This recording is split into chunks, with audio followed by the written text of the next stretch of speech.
Muito bem, pessoal, estamos aqui de volta. O objetivo do vídeo anterior, ele foi a gente entender a qual nível faz parte cada estratégia. O que é que nível lá está no topo, o que é que está nos níveis intermediários e aquilo que está no nível mais embaixo, ok? Agora nós vamos falar sobre os tipos de estratégia de modo mais por área. Vamos começar pelas estratégias corporativas. Vamos lá. Um momentinho. Bom, as estratégias corporativas, como a gente já viu inicialmente, elas são estratégias definidas pela alta direção. Vamos falar assim, manda quem pode, obedece quem tem juízo. É a galera que manda mesmo, o pessoal da alta direção. E uma das primeiras estratégias que a gente vai colocar, eu botei essa aqui de propósito, que é a estratégia de sobrevivência ou redução de custo, porque diz respeito a empresas que estão se adaptando. É um momento muito propício com essa crise do coronavírus falar de sobrevivência. Eu trouxe aqui o exemplo da Hipermarcas, que não é um exemplo tão recente assim, mas é um exemplo, porque assim, na verdade a crise está agora, a gente está vendo as empresas, elas estão começando, ainda estão meio tontas, então a gente precisa ver quais são os próximos passos, né? A gente pode falar sobre isso, mas de situação que a gente pode ver como caso clássico é a Hipermarcas, que ela vendeu toda a sua linha de preservativos, ela é dona das marcas, era na verdade, né? Das marcas Jontex, Ola, enfim, algumas outras. Ela vendeu essa divisão para se concentrar no negócio de farmácia. São produtos voltados para a farmácia e não necessariamente os preservativos. Você fala assim, pô, mas isso aí dá uma grana danada. Gente, apesar de dar muita grana, para essa empresa isso representava só 2% do faturamento dela. E ela se resolveu concentrar nas linhas, em outras linhas que ela tem que dão muito mais grana para ela. Então, aqui no caso da estratégia de sobrevivência, a gente vai ver que são empresas que perderam alguma competitividade diante do mercado. Então, a gente tem algumas modalidades. Rotatividade, que é abandono de negócios não lucrativos, desinvestimento, que é venda de negócios lucrativos, mas que a empresa não detém eficiência para ganhar fôlego financeiro, e liquidação, que é o negócio encerrado, mas seus ativos são vendidos. Bom, vamos falar um pouco mais sobre isso. Rotatividade é assim, a empresa simplesmente abandona, gente, não quer saber do negócio. Tem empresa que não está interessada em vender nada porque não quer desfazer da marca ou porque aquilo é estratégico, ela quer guardar a bala para algum outro momento. Tem desinvestimento, que é venda de negócios lucrativos. Ou seja, o negócio até que dá grana. Por exemplo, o negócio de preservativos da Hipermarca dá grana. Mas, diante de outros produtos do portfólio da empresa, ela tem outros produtos que são mais interessantes. Então, ela vende essa linha, que é a linha de preservativos, que é uma linha interessante, dá dinheiro e vendeu por uma grana muito legal e vai pegar essa grana e investir, pegou, melhor dizendo, essa grana e investiu nas outras linhas que ela tinha muito mais, como é que eu poderia dizer, lucratividade, eficiência, e ela entendia que fazia parte do core business dela. Liquidação, o negócio é encerrado, mas seus ativos são vendidos. Tipo assim, quando você quer vender, você vende o maquinário, você vende o ponto, mas você não vende a marca. O que vai diferenciar é importante a gente entender entre um simples abandono, que é a questão da rotatividade, eu tenho uma linha, simplesmente fecho tudo, não vou vender nada, eu vou desinvestir, ou seja, até que dá um lucro esse negócio, mas eu abro mão dele, e liquidação, que eu vou só vender os ativos, equipamentos, enfim, infraestrutura, coisas assim nessa linha. Hoje, falando de sobrevivência, a gente poderia até expandir o conceito dessa estratégia, onde, por exemplo, pequenos negócios que tiveram que fechar seus pontos físicos e agora estão trabalhando com delivery. Né? Aí eu já estou trazendo um pouco mais linha de sobrevivência. Tá aí, eu vou até deixar isso para os comentários que vocês vão botar lá no grupo e eu vou explorar isso mais numa discussão com vocês, ok? Estratégia de estabilidade. Bom, aí foca em manter o negócio. Ou seja, um caso clássico aqui é a Microsoft. A Microsoft ela percebeu o seguinte: se ela passou pela lei antitrust lá na Europa, e ela teve que vender. O pessoal da Europa disse para a Microsoft o seguinte: olha, ou você vende o negócio computador, ou você vende o negócio software. E aí ela foi obrigada a vender. Um caso semelhante aconteceu no Brasil com a Colinos, não sei se vocês estão lembrados. A Colinos, ela vendia computadores, vendia creme dental. Quem não lembra aquela propaganda da Colinos, aquela coisa assim, era bem interessante, só que ela dominava o mercado. Então, para evitar uma situação de monopólio ou quase monopólio, ela foi obrigada a vender e passou a ser comercializada sob a marca Sorriso, né, que já não alcançou tanta projeção. Foi aí que Colgate cresceu, outras empresas, outras marcas que fabricavam creme dental, elas também cresceram.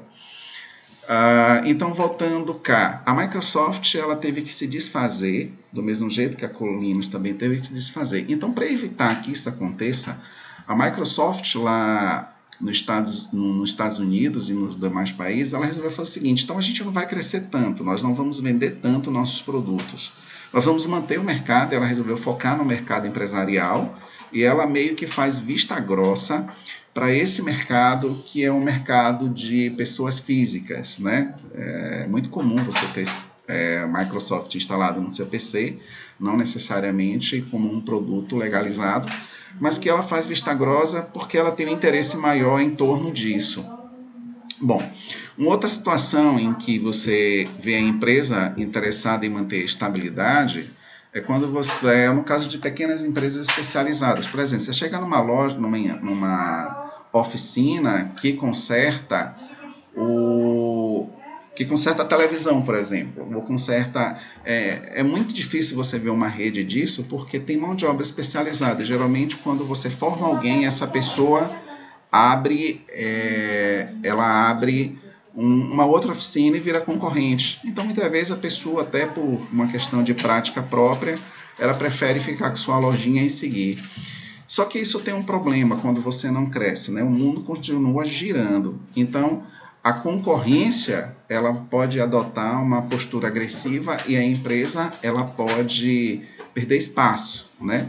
No caso da Madre Thaís, teve uma palestra em que um ex-aluno que estava produzindo cerveja, ele dizendo: não, eu não quero produzir e tal, porque a minha capacidade, o número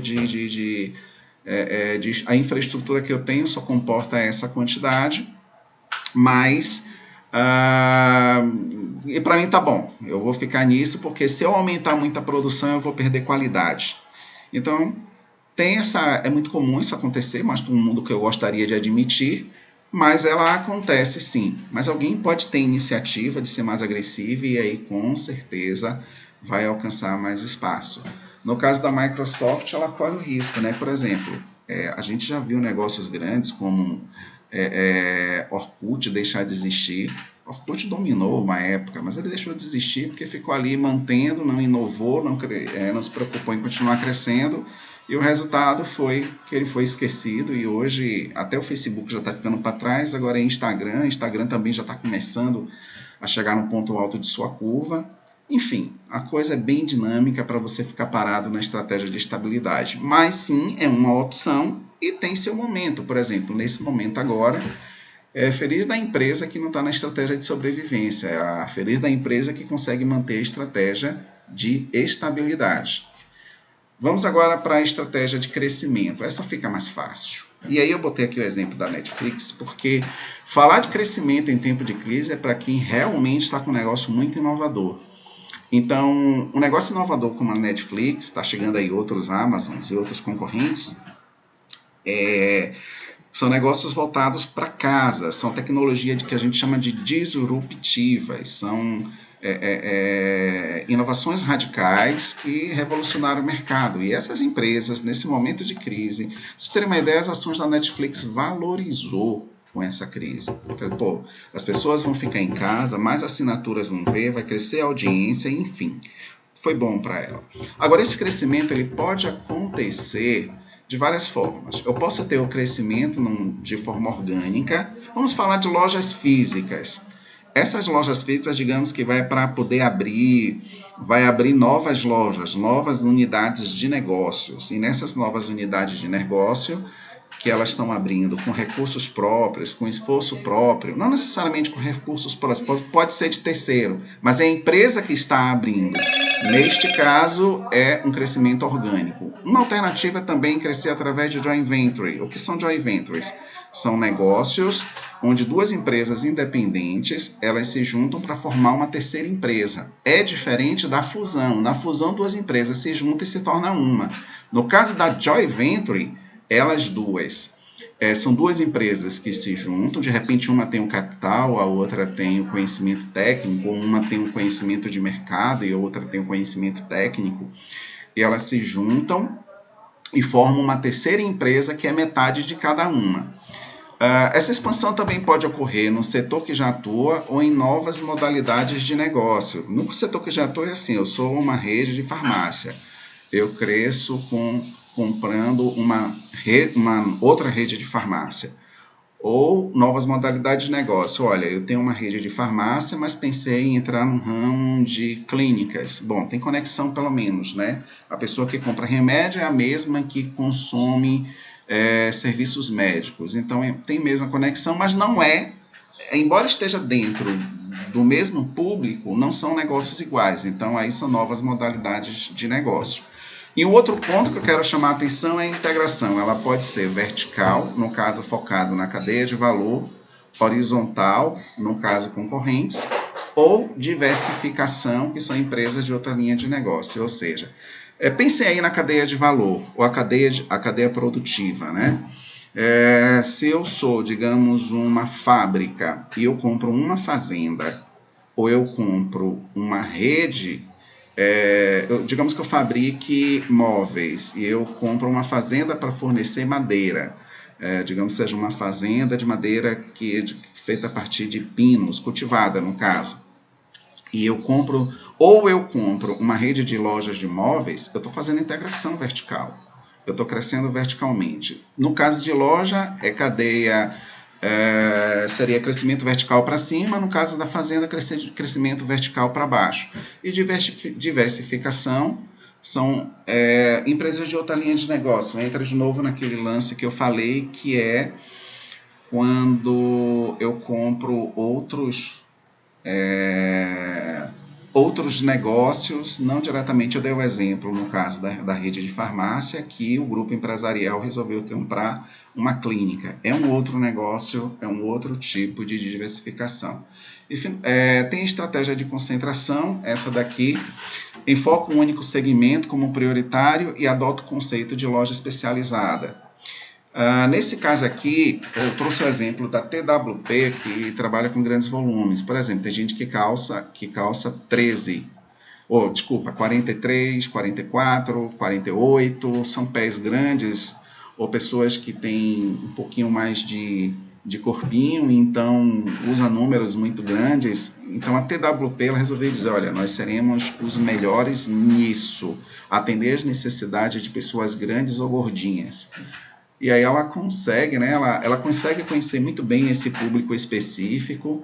Esses clientes, por terem dificuldade de encontrar aquilo que precisam, eles pagam mais caro por isso, mas a gente tem aí uma fragilidade, né? Porque no caso de uma retração de mercado, ela só tem um público específico para conseguir explorar.